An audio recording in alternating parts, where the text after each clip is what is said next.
opening remarks, and then we'll take questions from the room. If you have a question on Zoom, please use the raise my hand option. Ricky, we'll start with opening remarks following today's victory over Tigres. Yeah, I mean, I think it was a really good game for the crowd. I would say that. It was a very entertaining game. And credit to Tigres, they come here, they made it incredibly difficult for us. They defended perhaps in a different way than we thought they would defend, which I think after our goal, 10, 15 minutes into the game, it made it a little bit difficult for us. But, we've had a challenging week and the team kept working, and we said it's about a team performance. And sometimes individuals have to step up and score goals or create moments where we make saves or we block shots. And I think you saw that tonight. I think out of possession, we worked incredibly hard. We talked about being relentless, higher up the field, especially in the second half. We won the field tilt in the second half. We spoke about that at half-time. Can we get higher up the field? And I think in possession, Bob come on, and one of the things we've been speaking about all week is the number 10 running in behind, the spaces between the fullback and the centre-back. And it's a great finish from Bob. She does that all the time in training. So very, very proud of the team, just incredibly proud of the way they stuck to it and worked. Thank you for that. We'll go to questions here in the room. Alex, go ahead. Coach, first of all, congratulations. Earlier, we used the word a monumental victory for not only for your team, but for the club. It might need a little time to sink in, but do you see that? Do you see it as well that way? Look, to be completely honest with you, we spoke about taking it one game at a time. We've had some difficult games. We've played Kansas, who are probably one of the best teams in the league at the moment, twice back to back. And for us, it's always been about one game at a time. And we spoke about today coming out and building on the things that we've already done. And we knew that if we did that, we would cause them problems. So us, it's always one game at a time at the moment. But, I said in the huddle at the end, I was incredibly proud of the group. There was moments where the emotional control got the better of us. The game got chippy and we stuck to the game plan. We stuck to the little details, and we speak about that all the time. It's always about the details. So massive game to win, but, the credit goes to the players. Speaking of your players, Coach, your line of four very disciplined today. In my observation from afar, it's something that's continued to improve communication-wise and timing-wise. Today, some excellent tackles without fouling. I imagine they've been working on that. I think that's a foundation for everything you wanted to do moving forward. Yeah, I mean, look, we've got some unbelievable players from a defensive perspective, but I think one of the things you're seeing is the work from our forwards. The forwards are working incredibly hard, higher up the field, and we speak a lot about building pressure and disrupting pressure, and I think you're seeing that a lot. So it helps the back line a lot. They're dealing with less in 1v1 moments, and they're dealing more with perhaps longer balls, so they can help each other and cover each other a little bit. But make no doubts about it, we try and defend as a team higher up the field, and I think you're seeing that in the games. One more, Coach. We saw you turn around and ask for that support from the crowd. Obviously, this meant a lot. It was emotion. That's the first part. Talk about that moment. And second, often U.S.-based teams, when Mexican teams come, on the male and female side, feel like they're playing away. This is a home game for Mexican teams. Yeah. There was a moment of that. Yeah, for sure. What are your thoughts about that? Well, listen, I felt that.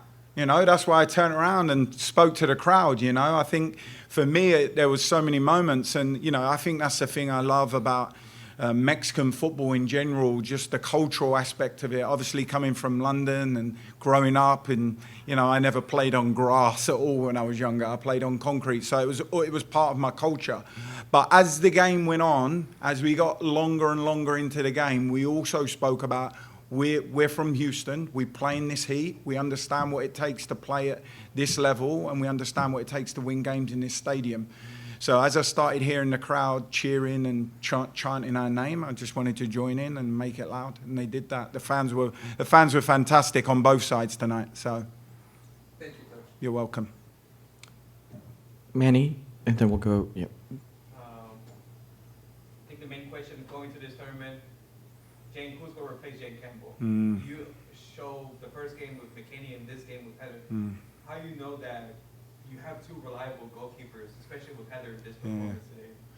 Yeah, I mean, look, both of them had great games. You know, Erin last week against Kansas was unbelievable as well. She made some great saves. Heather was brilliant tonight. You know, but I put all that back to our goalkeeping coach, Eric. You know, he's fantastic at providing the players with feedback and the details going into games. So I knew, and Eric knew, that whoever was going to play in these games was going to be fully prepared. And we say that, you know, we say at any given moment, if you get an opportunity to step into the starting lineup, it's all about executing. This level's all about executing. And I think both of them have done an unbelievable job for us, you know. Heather tonight made some great saves. Last week, I thought Erin was incredible in the way that we got punched in the face in the first minute, and she kept doing the things we asked her to do. That takes incredible maturity, bravery, and they're both just very, very good goalkeepers, and we're very fortunate, and we have the best goalkeeper in the world who's not here. So on that side, we're incredibly lucky. And I know you mentioned going game by game. It seems like your attacking phase of the game has improved as well. Of course, goal scorers like Diana Ordonez and Barbara Oliveri got to 2 goals that they needed. How much they need that boost of confidence to be coming, not only for this game, but for the rest of the season coming? Yeah, look, listen, everyone likes the sound of the ball in the back of the net. The only people who don't like that sound are goalkeepers. So for us, it's about how do we get into goal-scoring opportunities, and we've spoken about that. I think tonight we wasn't as clean as we wanted to be, and it goes back to perhaps they played in a different way. They played a 4-2-3-1. We thought it might look, when they were pressing us, we thought it might look more like a 4-2-4. And it caused us problems. But I also think you saw moments where we broke the press really well and got forwards.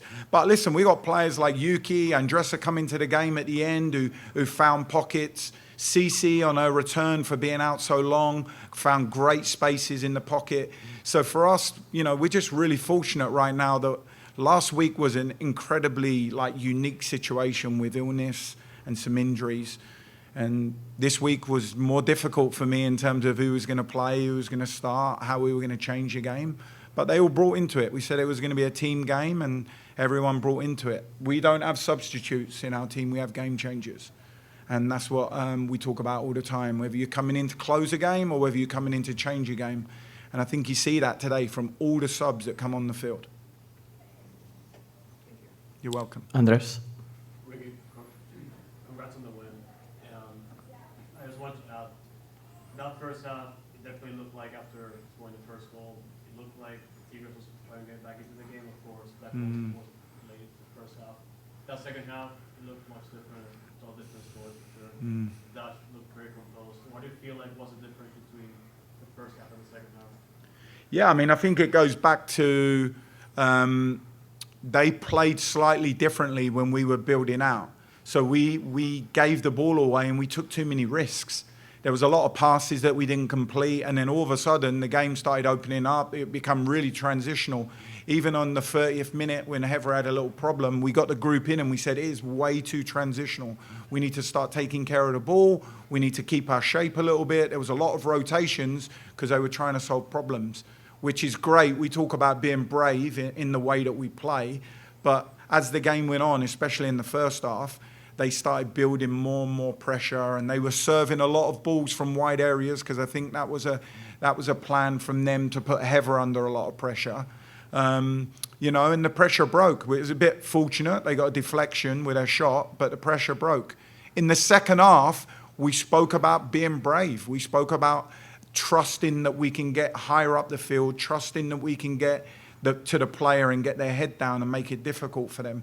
You know, and I think that's like one of the things I love about working with this team. You know, we constantly talk about the little details. How can we make it more difficult for the other team? And sometimes it's not the first press, it's the second one where we win the ball. And I think in the second half, we did that a lot more. We also never played centrally that much in the second half. There was a lot of balls played into wide areas. We knew that's where the space was going to be. And we knew the longer the game went on, that there was going to be more and more space for us. So I think those were the major differences. A little bit long-winded, but those were the major differences.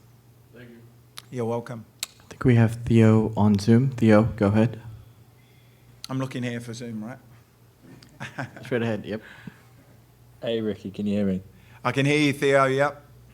Congratulations on a brilliant 3 points. Thank you for the long-winded answers as well. That was really, really good breaking it down on that one too. I want to talk a little bit more specifically about holding the ball. You kind of mentioned it a little bit, but first goal, I don't think we've seen a passing goal like that in Houston in a while. Absolutely fabulous kind of connections of play, link up.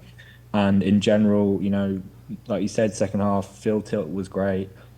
Ball possession was great in the second half, managed to flip overall possession from 47-53 in Tigres' favour in the first half to 53-47 in Dash's favour second half. So tell me what you maybe said in training sessions to this game and during this game to get that possession to click. Well, to be honest, we tried to keep it really simple at half time. It was 2 points. It was basically, can we get players running in behind? So our wing backs change your angle. I felt like perhaps our wing backs were playing a little bit too high in the first half. So when our centre backs got the ball, it was more a direct ball or it was a central ball, and that's where we kept losing it. So I think you saw Avery and Courtney's positioning change in the second half, and we managed to keep the ball a little bit better that way. And, you know, I think one of the other things we spoke about was like runs in behind. We knew that was going to be a space that we could attack. We spoke about it in our scout during the week. In terms of keeping the ball a little bit more, we've started speaking more about tempo, and tempo meaning times we can go quick and times we can just slow the game down and move defenders with passes, and then when players move into areas where we want them to go, attacking the opposite space quicker. And I think in the second half specifically, you see that more and more. But I also think the width helped us in the second half. We knew that, again, not to sound like a broken record, but the longer the game went on, we knew there was going to be loads of space in the wide areas. And we really tried to take advantage of that. But specifically, the tempo is something we've been talking about in practice for the last 3-4 weeks, to be honest. How can we control the game, not go a million miles an hour?